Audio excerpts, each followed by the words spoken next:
A house is made of wood and stone, but only love can make a home. Welcome to the RepcoLite Home Improvement Show, helping you make your home into one you'll love even more. On News Radio Wood 1300 and 106.9 FM. Well, good morning, everybody. Happy Saturday. Haley is not with us right now.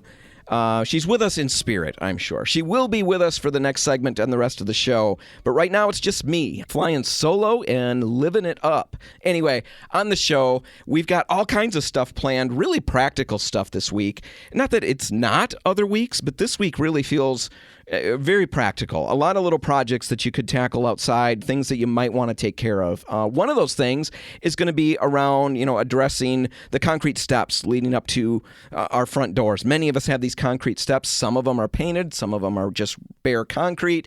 And lots of us wonder if it's something we should paint, or if we do have them painted, we might be dealing with chipping paint or spalling concrete, and we're not sure how to fix it. We're going to talk about all of those different aspects, whether you should or shouldn't paint them, and if they are painted, how to deal with the chipping paint and the spalling concrete. All of that will be coming up at the end of the show. We'll also be talking about one of the biggest topics on our online chat right now, and it's vinyl siding. Everybody's got a ton of questions about it. They want to know how do they clean it. They want to know if they can paint it. And they want to know if there are color limitations when they do paint it. We're going to answer all of those things and more, because we're going to be talking about a number of regular maintenance jobs that this maintenance-free siding requires. And if you're not doing these regular maintenance things, and you're probably not, the siding's not going to last as long or look as good as possible. So we're going to get to all of that coming up later. But right now, let's talk about Memorial Day weekend, right? Heading into that. And normally, everybody's got big plans. It's the unofficial start of summer. It's the start of the grilling season and all of those fun things. And yes, that's all true. And I'm sure you're going to hear what I'm going to say multiple times today. But of course, that's not what the day is all about, right? The day is all about honoring our fallen soldiers. And in prepping for this show and trying to figure out how to approach, the Memorial Day topic and say something maybe new about it, which is tough to do, I stumbled into a website that I think helped me out. It's a website that features a collection of stories about fallen soldiers told by their family, friends, people like that. It's on the Vietnam Veterans Memorial Fund website, and it's called Stories of Those We Lost. That's the little section on the website. I've got a link in the show notes, and you're going to want to check it out. It's really, really good, and they're all very short, very concise stories. It's something that you can read quickly and carry with you all day long, and probably for a while you'll be carrying some of these stories. And definitely there's something that you can share readily with your kids. And so definitely check them out. I've got a link in the show notes. Now anyway, a number of these stories caught my attention, and I don't have time to highlight all of them. In fact, I'm just going to highlight one. But I really loved them and spent some time trying to think about why they really hit me. And I think they hit me because they're such simple, short stories of regular people, parents, cousins, husbands, told by the people that they left behind. There are no big twists in these stories. They are very simple and very straightforward. There's no surprise aha moments when you find out who the story is about, right? We've all heard the Paul Harvey rest of the story. There's none of that here. There's no Hollywood-like action-packed endings. They're really just simply true stories that play out like most true stories do. They're quiet, and they end before you really know that it's even begun. For example, my favorite of all of them, and it's hard to label any of these things as a favorite, but one that really hit me, I guess is the best way to say it, is a story about a dad. And it's told by his daughter, Yolanda Acevedo. Now, I can't possibly be pronouncing that correctly. Again, I've got links in the show notes so you can check it out. But in this story, A Simple Day, the daughter, Yolanda, tells about a single day with her best friend, her dad, Corporal Jose Montez. Now, I'll summarize it as quickly as I can. It was a spring day, and her dad left the house early. They had plans. Her dad told her there's going to be a day that we're going to go do stuff. We're going to go have breakfast. We're going to go do fun stuff. Kids love that. He set this day up, and they went out. Great spring day. They start with breakfast out, which is a big deal. She talks about that. It was crazy early, but it was breakfast with Dad. Things don't get better. And that's true. We all know that. I remember a number of breakfasts with Dad when I was little, and those just still stand out. My kids talk about times that we did that. It's a big deal. So anyway, the day starts with that, and then from there, she talks about how they end up going golfing. And she mentions how golfing isn't her thing. It never was her thing. She never really cared for it. But her dad loved it, and he was determined to share that with her and try to teach her how to do it. And she said he was very unsuccessful. She never got the hang of it, but she still remembers that day, and she said she loved golfing on that one day. They walked around the course laughing, talking about all the dreams that she had, all the dreams he had, all kinds of stuff. Just a great dad and daughter day.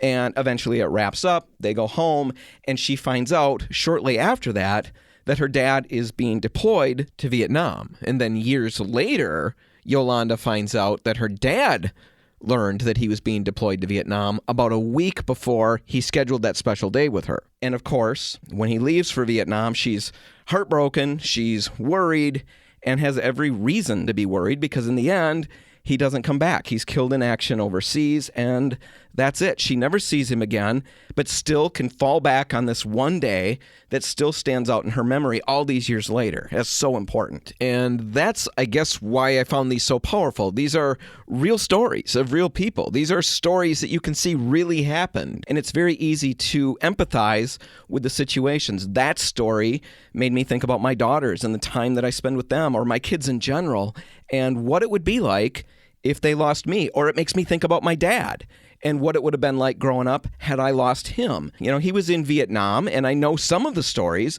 but I don't know that much. It's not something that he talks about. Or, you know, it's possible that it's something that I've decided is too uncomfortable to ask him about. Either way, the topic only comes up briefly. But I know he had friends that he lost. And those friends, like all the rest, like Corporal Jose Montez, who we just talked about, all of those people had families and friends, hopes, fears. They had lives, just like ours. They were missed, just like we would be. Their families lost out on probably the most precious commodity there is out there, and that's time. So this Memorial Day, remember what it's all about. We'll all have fun. Right? Of course we're going to have fun. Many of us are going to be grilling, working around the house, who knows what. But whatever you do, find a little time to remember what it's really all about and keep that in your mind. Share some of the stories from the Vietnam Veterans Memorial Fund webpage. Again, links in the show notes. Share those stories with your kids. Or at least read them and ponder them for a while. Let them percolate in your mind. And they will. They'll stay with you, and you'll think about them throughout the day. And that's what I love about them. It makes you think, and it kind of helps you put yourself in the situation of the families who've sacrificed so much and the people who've given everything. So go check out those stories or go find others. The web is full of them. For me, I'm going to have fun, but I'm also going to head to Dad's and talk to him and see where that goes. All right, we're going to take a break right now. When we come back, we're talking about vinyl siding, and we're going to start with some maintenance that you should be doing, but probably aren't. We're going to get to that just ahead. Stay tuned. Helping you turn your house into your dream home. This is the RepcoLite Home Improvement Show, presented by Benjamin Moore on News Radio Wood 1300 and 106.9 FM. And we're back, and Haley, you're here. Nice that you could sleep in on a Saturday, right? Some of us have to get up that, and Dan. I do. Yeah, do the work, and then others get to just solo. Yeah, some get to just flit in whenever they feel like it. I'm glad you arrived. Yes, I'm sure that you are. I thought it was funny during the break, as we're getting ready to go, you mentioned that you allowed me this time because you don't want to hurt your ego too much. Right, because you're seeing yourself as the big star of the show now. I'm probably going to take over. Wow. I'll be the headliner. Yeah, I don't even know what to say to that because normally that's my role to play this ridiculously exactly. That's egotistical, and you seem to be jumping right into that. It seems to come more naturally to you than it does to me. Oh, you had to work at that. It took me years to get this egotistical. You've accomplished it very quickly. So anyway, we're glad you're back. Let's talk about, basically, it's one of the biggest topics that's being discussed or asked about on our online chat. And before we get to the topic, the online chat is just something that we should highlight because it's something on the RepcoLite website. You can go there. A real person mans it. Yeah. It's not bots. And as soon as you go on the website, you're going to get a little pop-up that says, do you have any questions? Right. So. And you can ignore it if you don't have any questions. But if you do, Peter is on the other end of that, waiting to answer those questions. And he mans that chat from 8 in the morning till 9 at night, every Monday through Friday, and then Saturdays from 8 till 3. Peter doesn't have much of a life outside of the chat. Clearly. No, I know he's all over the place doing stuff, but Yeah. the minute his phone goes off, he's invested there. in this chat, and he's answering all kinds of different questions, color questions, people trying to find the right color, trying to see samples. He's answering product questions, Yeah, project troubleshooting. questions. No, it's a really awesome tool to have there because, I mean, that's more time than the stores are open. It's more time than we're manning the Facebook and Instagram for any of those chat questions. So to have someone there is really awesome. It's Thank really you, nice. Peter. Yeah, from the comfort of your home, you can get one-on-one time with somebody who can answer whatever questions you've got. So definitely check it out, RepcoLite.com. Ask us a question. There's a little button on the side of the page. Just click that, and you're good to go. Anyway, on that chat, one of the biggest topics that have come up over the last couple of weeks, maybe month or two, has been revolving Vinyl siding. around vinyl siding. Yeah. Exactly. How do I clean it? Can it be painted? Are there color limitations? All these questions come up. And we thought we'd deal with it on air because it's been such a big topic. Well, it's a huge topic because there's a lot of maintenance that has to be done, even though it's sold as maintenance free. It sounds a little funny to have to maintain vinyl siding, but nothing is really maintenance free. I can't think of anything. Not if honestly. you want to, right? Not if you want to keep something looking as good as possible. There are certain things that you don't have to touch, like a car. You don't Right. have to wash the car. It just looks bad, and the finish is affected by that, and over time it will fail faster. And the same is true with vinyl siding. There are things that you can do to keep it looking better longer. Yeah. First things first, clean it, right? Because it's amazing how much a bath can do alone. Right. All of that dust and pollen and sap that's building up is just dulling the surface. And honestly, sometimes people come in that are getting ready to paint their homes and we tell them to power wash it first or give it a good scrub. And then they don't even end up painting it because it really just needed to be cleaned. I've had a number of situations where people have hauled me exactly that. They've hauled me out to look at their house because they want to know how much paint and what should I do? How do I make this work? And I look at it and I'm thinking everything actually looks pretty good. It's just really dirty. There's a lot of mildew and stuff. It makes it look so bad. Yeah. But just cleaning it is going to remove all that. And take a look at your house right now. A lot of houses have all this mildew on them and dirt and all that. Just a quick wash can take care of that. And before you jump into washing the house, which I'm sure people right now are getting the buckets outside, out. yeah. Right. They've got the radio on, blaring out the window and rushing outside to clean the house. Before you do that, you do want to check with the manufacturer just to make sure there's nothing that you need to be aware of. Yeah, some of the vinyl siding has coatings that are sensitive to certain cleaners. Dawn dish soap is typically safe, but we recommend Jomax at RepcoLite. It's meant for siding. It's great for that yearly or, every other year cleaning. And all you have to do is mix it with water and bleach. It kills the mold and mildew. You can spray it on with a garden sprayer, let it sit for 5 minutes or so, and then come back with a light scrubbing. You don't have to go crazy. Vinyl is a little delicate sometimes, so we want to be careful still, but then just rinse it clean with a garden hose and work in sections. Right. It can dry pretty fast as you're working, and It'll you get a don't little want streaky. Don't want all of that. So yeah, work in sections, work your way around. That Jomax works on a lot of different exterior surfaces. So aluminum siding, same cleaner will work for that. Painted wood, all of those things, Jomax will clean, and it's generally safe around all your plants. Yep. It's said to be safe. The company makes that claim. We would always say on anything like that, always take the extra precautions and pre-wet all of your landscaping around the house and then rinse it once you're done. But even with the bleach mixed in at the proper solutions, all your plants should be safe. It's biodegradable, all of those things. So Jomax, a great cleaner to use. Yeah, and 1 gallon yields 20 gallons of cleaning solution, so you've got plenty. Yeah, it goes a long way. So cleaning the house, it probably should be done once every couple of years. And like we said in the beginning, you're going to be surprised at the results you're going to get out of it. It's going to make the house look and feel a lot better. And that's all really important. I mean, it's the exterior of the home. Yeah. And it really sets the tone for how you feel about the place. It's like having a clean car. It just makes you feel better. It does. It does. When I finally figure out and work my way through the car wash and I get over the stress because I have a forgot you're challenged. Great big truck trying to get it through. But once I come out on the other side, then I feel like $1 million. Yeah. No, it's true. Of course, the inside is filled with all kinds of sweat and stuff from the experience of going through. But still, I feel pretty good. Ridiculous. So it's not ridiculous. It is. How is that ridiculous? I'm sure a lot of people are afraid of the car wash. Dogs get afraid of the car wash. Dogs love the car wash.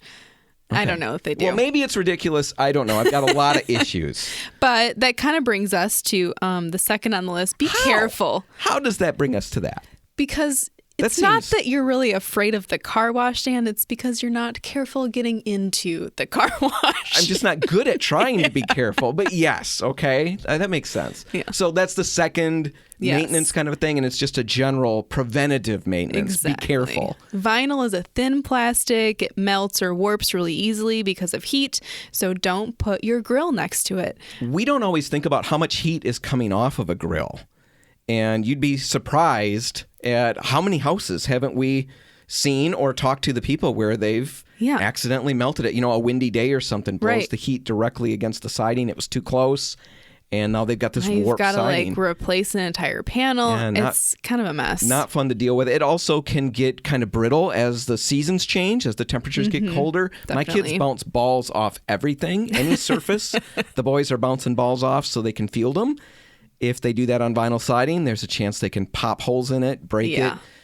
Or with the lawnmower, I mean, any of that stuff. Throwing stuff with the lawnmower or just banging into it with the lawnmower? Banging into it with the lawnmower. Even throwing stuff. Yeah, don't throw the lawnmower at the house. No. Like you mow over stones or something. Oh, I see. That's terrifying.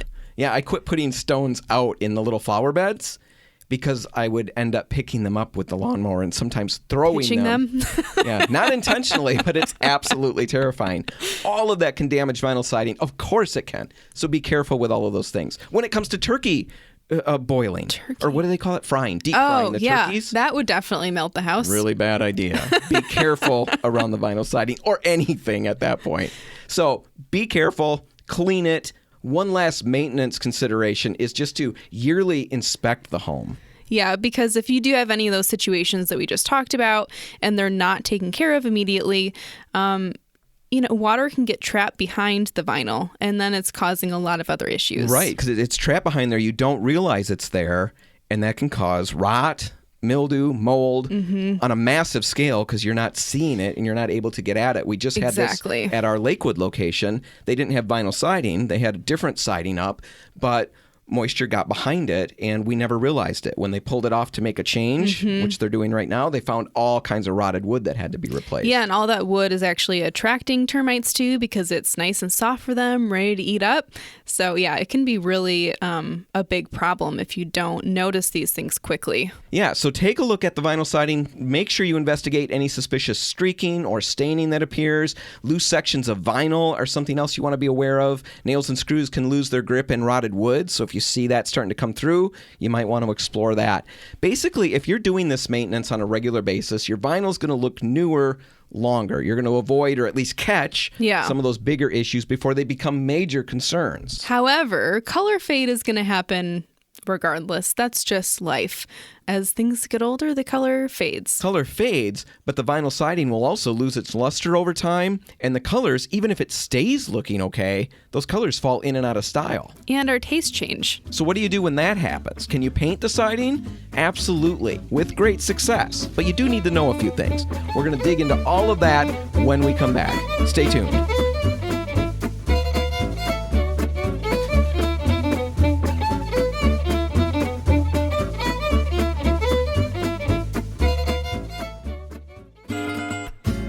If you want to take your DIY skills up a rung, the RepcoLite Home Improvement Show is here to give you a boost. On News Radio Wood 1300 and 106.9 FM. Well, Haley, I don't really know how I'm going to focus because how did we even get on the topic? Do you remember? Oh, I needed a drink of water. Oh, yep. And my coffee cup had a bunch of coffee in it, but I filled it up the rest of the way with water, so it looks like muddy water, like a mud puddle. I don't care. It looks like you have rusty pipes and you got water. So I'm drinking that down, and Haley said, "That is gross." And I said, "Oh, you don't know the half of it." And I told her about a long time ago, at least 3 or 4 years ago, I was being funny in the house, doing things to make the children laugh. And we had washed a bunch of dishes, and I fished a bean. I'm sorry for anybody who this is going to make feel gross. Haley, almost recoiled with horror. You're going to heave. Yeah. I ate a bean out of the sink. What's the big deal? So gross. Well, and then you go and tell me. Yeah, sinks have more like germs and bacteria than toilets do. Than toilets. I might as well have eaten out of the toilet, you're telling me. Yeah, that's what I'm telling you. Well, that was 4 years ago or so, and I'm still here. Yeah. I think it's what got me through COVID. That Building bean. that immune system up. Yeah. So I'm going to stop eating out of the sink, even to be funny. See, Or maybe don't, you know? Oh, yeah, maybe it'll keep me healthy and keep Right. me going. But we're all learning stuff. The sink is grosser, bacteria-wise, than the toilet. Yep. Are you sure on I'm that? sticking to it. A lot of things are apparently sticking to it. But if you're confident in that, anyway, that's what we do in the breaks. And now I got to try to get back on the topic, which We're was talking about vinyl siding. And the last segment, we talked about some maintenance things that you should be doing. Cleaning it, just taking care of it. It will last longer that way. But inevitably, we end up, I've got vinyl siding that it's not the color that I wish it was anymore. Right. A lot of people wonder that. And we get that question all the time, either in the stores, on the phone, or in a lot of situations on the online chat. Yeah. And people want to know, can vinyl siding be painted? Yes, it can. However, there are some caveats to that. It's a little bit picky about color, actually. And it's not just aesthetic, it's practical. Because vinyl, like we talked about, is a thin plastic. If you get your grill too close to it, it's going to warp it and melt the vinyl. So color is really the same thing. It's absorbing too much heat if you're putting a really dark color on there. Right. Think about a car, how those can heat up. A dark color on a car. My Element in the summer is awful. We have leather seats and it's a black car. Bad combo. Right. Well, my son, Caleb, he was out fishing this past weekend and, of course, had to have his shirt off. He's the one that I go to the gym with. And he takes his shirt off, and it's so intimidating. I mean, it makes me feel like I am absolutely as out of shape as I can be because he's so in shape. Pillsbury Doughboy over here. Wow. Holy smokes. Not really. No, that's really accurate, actually. But Caleb's just rippling God. That's what he looks like. And he's, of course, got to have his shirt off everywhere. Long story short, he gets sunburned. I never get sunburned because I never expose skin to the sun. That's why you don't work out. But he called me on this past Monday and said he had such a hard day at work. I said, how come? Tell me about it. Well, I had that sunburn and I worked outside. And I said, yeah? And he said, and I wore a black shirt. And he said it absorbed so much heat. It made him absolutely miserable. So we all know that. Dark there colors. There are benefits to not working out is what we're talking about, right? Yes. Well, not taking your shirt off all the time and not feeling comfortable doing that. Yeah. It keeps me from getting sunburned. No, yeah. But those dark colors absorb a lot of heat. Yeah, nice professional transition there. They do. And that can actually really play out on vinyl siding. And people are very surprised to hear that. Yep. But I've talked to tons of people where they're wondering what's going on. They'll bring in pictures. The siding's all warped and, kind of almost looks like it's melting and kind of not full on dripping, but it gets saggy. Yeah. And they'll wonder what happened. And it's because they had a lighter color vinyl siding, they put a darker color paint on it, and the material, the plastic, the vinyl couldn't handle the heat that absorbed, and it actually did melt. Yeah, so the good rule of thumb really is just don't paint it darker than it is right now. So if you have a light gray and you want it to be green, paint it a light green. Just don't go darker. Right. An easy place to start is with Benjamin Moore's Vinyl Safe Color Palette. We'll put a link in the show notes, but they've got a limited palette of colors that have been put together based on how much heat they will, or in this case, will not absorb. Regardless of whether you have vinyl siding or not, it's a beautiful color palette for exteriors. So right. I highly recommend it. And it will be safe, and it's not going to cause problems. Now, if you've got white vinyl siding, you're going to need to go with some lighter tones and see what you can do. But you can still make some changes. Off-white's a light, super light gray. I mean, there's still options. But you're going to want to get that charcoal gray or that navy blue or whatever out of your mind. Because it's not going to happen and not be safe. So choose the right color. And like we said, it's not just because you want it to look great. You want it to last as well. The second caveat is a caveat that's in every single paint project out there. Always do the right prep work. And that's the worst part of the job, right? No one wants to do the prep, but what is the percentage? The Benjamin Moore rep, and a number of us in the stores talk about 90% of the work is prep work of a paint job. 90% of the time spent should be spent on the prep.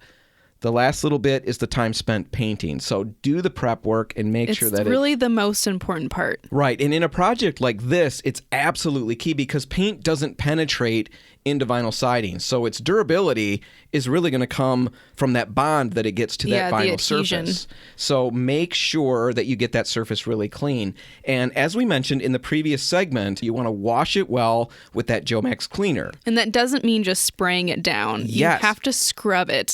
Right. You spray that cleaner on, but you do need to scrub it. And a lot of people don't want to do that. And most people don't want to. Right. Are there very many people out there at all who just want to scrub their house? A few. But we don't talk to them.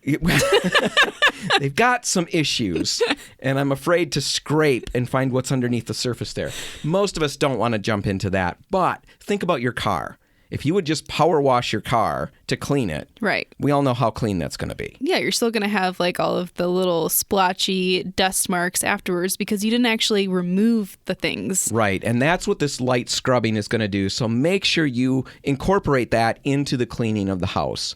Now, once the house is dry and clean, really, it's typically time to paint at that point. One quick note, though, we're talking about painting old, weathered vinyl siding right now. Right. Every now and then, I've talked to people where they've come into the store and they've literally bought a whole bunch of different vinyl siding colors because they were all on sale. They were like closeouts or whatever. So they bought all these different colors, installed them themselves. It's pretty smart. And then they want to paint them to bring it all consistent. Well, new vinyl siding has plasticizers in it, and that's what makes it flexible and all of that, but it also resists a coating. So you really need to take some extra precautions in that situation. Yeah, you're going to want to scuff it. You can use a Scotch-Brite pad, rinse after doing that, but there's definitely a little bit more prep involved at that point. Right. If you're going to do something like that, make sure you stop out at any RepcoLite or Port City Paints and let us know. We'll walk you through what you need to do to make sure you get it right. Now, the third caveat, briefly, is choose the right paint. Yeah, because if we're talking about an exterior, you're investing a lot in the paint already, regardless of the quality. And so you might as well take the extra step and really just get something quality so that you don't have to do this over and over again. Right. Well, the biggest thing with any paint project is the work involved putting it on. Yeah. And the work involved cleaning the surfaces and all of that. The paint is a minimal expense, honestly, in the grand scheme of things. And the exterior of your house is going to take less paint than you think. Most people are really surprised by how little paint it takes. So it really is a good place to make sure you invest and get the best paint possible because it's going to last longer, look better longer. Yep. All of those things. It's definitely worth it. And always apply 2 coats regardless of the quality. You really need 2 coats so that you make sure you have an even coating across. We're not machines. There are going to be places where it went on thinner. You always want to do 2 coats. Right. And that second coat is going to give you, as Haley's talking about, more accurate color, but it's going to also provide longer life for the paint, better durability, and the color and sheen will look better longer. Now, when it comes to products, recommendation-wise, we'd recommend RepcoLite's Endura. Benjamin Moore's Aura Exterior or Regal Select Exterior. All will bond really well to the siding and provide a long-lasting fade resistance. Now, with the paints, you really don't need a primer in this particular project. Just make sure it's clean.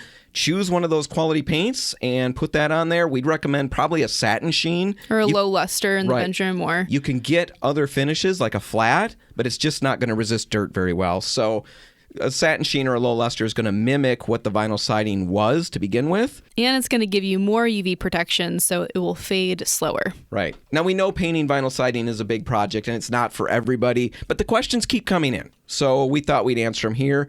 And just if you think this might be for you or you want to explore it a little further, remember to stop out at any RepcoLite or Port City Paints with your questions. Head to that chat, or you can email Haley and I at radio@repcolite.com. Now, we're going to take a break.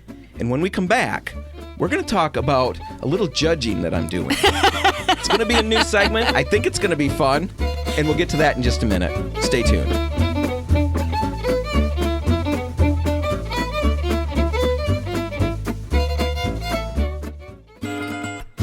If you want to take your DIY skills up a rung, the RepcoLite Home Improvement Show is here to give you a boost on News Radio Wood 1300 and 106.9 FM. Well, Haley, I've got an idea for a segment that I want to revisit from time to time. I think it could last throughout the summer, maybe forever, because it's that brilliant. A saga. But when I first pitched this to you, do you remember? Well, it sounds a little harsh right off the bat. Right. I thought it was really obviously tongue-in-cheek funny, and you reacted scared, like I was going to take this on air and offend everybody listening. Well, it has potential. It does. The segment is called Here Comes the Judge, and I'm the judge. And I'm not doing anything like judging, like your pets or food that anybody made. Not judging like contesty things. I am judging your house. Home. Yeah. And yeah, it's not meant to be as harsh as that sounds. It does sound very harsh. It does. Here's what happened. Here's why I came up with this idea. It all goes back to basically something we talked about last week on the show. We talked about how ticks were really bad everywhere. And they love you. And how much they love me. I'm a tick magnet. And you see what I did there? Yeah, it's like a chick magnet. Yeah. I'm not that, but I am a tick magnet. And I was doing all kinds of walking, getting all kinds of exercise, working off the flab. And the ticks loved the flab.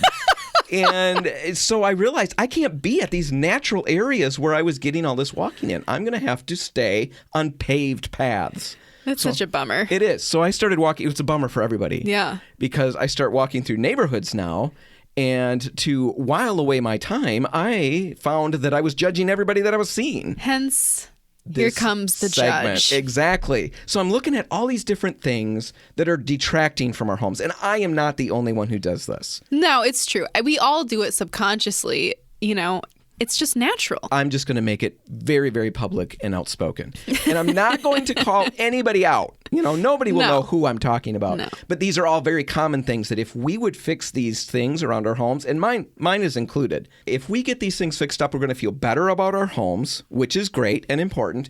And then very practically, we talked a couple of weeks ago about, and everybody, unless you're living with your head in the sand, you realize how expensive it is to get wood or different building materials are becoming harder to get a hold of. Yeah, there's shortages. And they're not expensive. Fun. Nobody wants to let things go to the point where they've got to be replaced with a very expensive fix.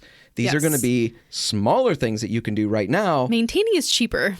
Way cheaper than redoing. So the first one that really jumped out at me, and the topic for today, and it's going to apply to a lot of us out there, revolves around exterior concrete steps. See, I was walking past a house, and I hauled you out there and made you look at it too. You did. So we apologized to the homeowners. We stood there with clipboards and analyzed for a while. No. It was a great little house. What was it, a Cape Cod? Yeah, really cute. It was super well maintained. The siding looked good. It had nice flower beds. It looked like they had recently repaved the driveway even. And the sidewalk. Yeah. Leading up to the front door.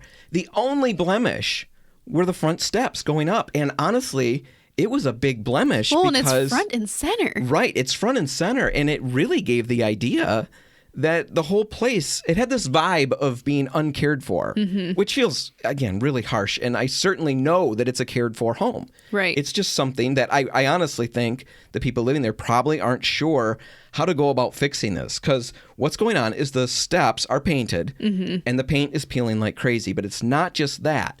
The reason the paint is peeling is because the concrete is starting to crumble away, especially on the risers is where you see that. Well, and I think it's a really common problem, too. As we walk down the street, all of the houses had concrete steps, and a lot of them were in kind of disrepair. Right. So let's talk about how to fix that, because it's really important. And the first thing we need to do anytime you're troubleshooting is to figure out exactly, not just the symptoms of what's going on, but you got to dig, of course, to the root of it and why stop it's that. happening. Why is it happening? So the paint is peeling, but is there a reason? We got to get to the reason. And in this instance, it's that concrete that's crumbling away. And that's actually something called spalling.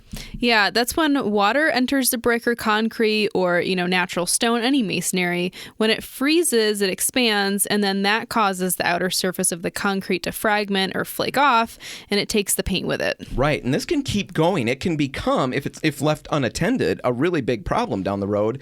I've seen chimneys that are starting to crumble away. Yeah, and there's a building in Grand Rapids where it looks like the entire face of it is just falling off, and that's exactly what's going on. Right. If you're looking at your home or your business or whatever, and you're seeing some of that, we do have fixes.